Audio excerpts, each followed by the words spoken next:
Finally আপনার Netherland বাংলাদেশে আসছে 30 আগস্ট, যেটা ছিল আপনার 19 তারিখে আপনার ফার্স্ট ম্যাচ হওয়ার কথা ছিল। সেখানে আপনার টিকিট ঝামেলার কারণে, অনেক ঝামেলার কারণে আপনার সেই ম্যাচটা আপনার 30 তারিখে নেওয়া হয়েছে।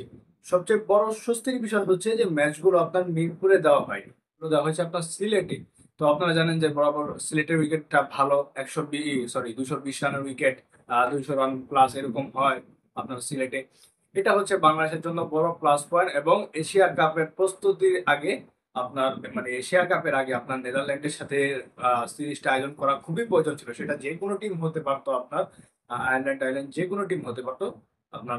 নেদারল্যান্ড গুড টিম, তাদের সাথে যে কোনো টিমের সাথে বাংলাদেশ যেন একটা প্রস্তুতি ম্যাচ খেলে, না হলে অনেক দিনে একটা গ্যাপ হয়ে যায় সেই পাকিস্তানের সাথে সিরিজ খেলার পর।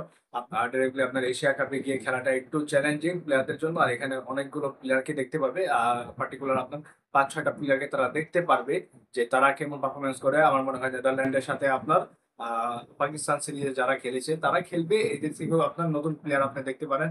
লাইক আপনার সৌম্য সরকার, তাকে স্কোয়াডে রাখা হতে পারে। তারপর আপনার নাইম শেখ, তাকে খেলানো হতে পারে, তাকে 2 ম্যাচ খেলানো হতে পারে। মাহিদুল ইসলাম অঙ্কন, তাকেও দেখা হতে পারে, তাকেও দেখতে পারে আপনার টিম ম্যানেজমেন্ট যে সে কেমন করে। মাহিদুল ইসলাম অঙ্কন এই পজিশনের অনেক প্লেয়ার আছে, নুরুল হাসান সোহানরা আছে, তাদেরকে খেলানো হতে পারে নেদারল্যান্ড সিরিজে। আর সবচেয়ে বড় বিষয় হচ্ছে আপনার স্পোর্টিং উইকেটে খেলা হবে, 200 রানের পিচে খেলা হবে। সেখানে আপনার তারা কেমন করে, কেমন পারফরমেন্স করে সেটা দেখার জন্য আগ্রহ থাকবো। এবং নেদারল্যান্ড কিন্তু খারাপ টিম না, ভালোই হবে সিরিজটা, ভালো একটা সিরিজ হবে। দেখা যাচ্ছে আপনার 30 আগস্ট ম্যাচ শুরু হবে সিলেটে। সন্ধ্যা 6:30 অথবা 6টায় ম্যাচ শুরু হবে সিলেটের সাথে।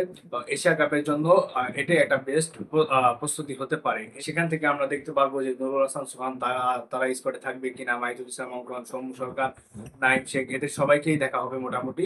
তারা কেমন করে এদের পারফরমেন্সের ভিত্তিতে আপনার এশিয়া কাপে যাবে। আবার আপনার বোলিং ডিপার্টমেন্টে যারা রয়েছে আপনার বলার, তাদেরকে অনেক অনেক অনেকে অনেকে চেক করা হবে আপনার, like সাইফুদ্দিন, শরীফুল, তানিম সাকিব, এদের মধ্যে কারা যাবে। এমনি তো আপনার 11-এ তো আপনার শিওর, আপনার মানে টিমে তো আপনার শিওর তাসকিন, মুস্তাফিজ, এরা তো রয়েছে, তানজিম সাকিব, শরীফুল, তারপর আপনার সাইফুদ্দিন, এদের মধ্যে কম্পিটিশন হবে। তাই আপনার বাংলাদেশের প্রেক্ষাপটে গুড একটা সিরিজ হবে। যাই হোক, বাংলাদেশ টিমের জন্য থাকবে শুভকামনা। ভালো থাকবেন, সুস্থ থাকবেন, ধন্যবাদ সবাই।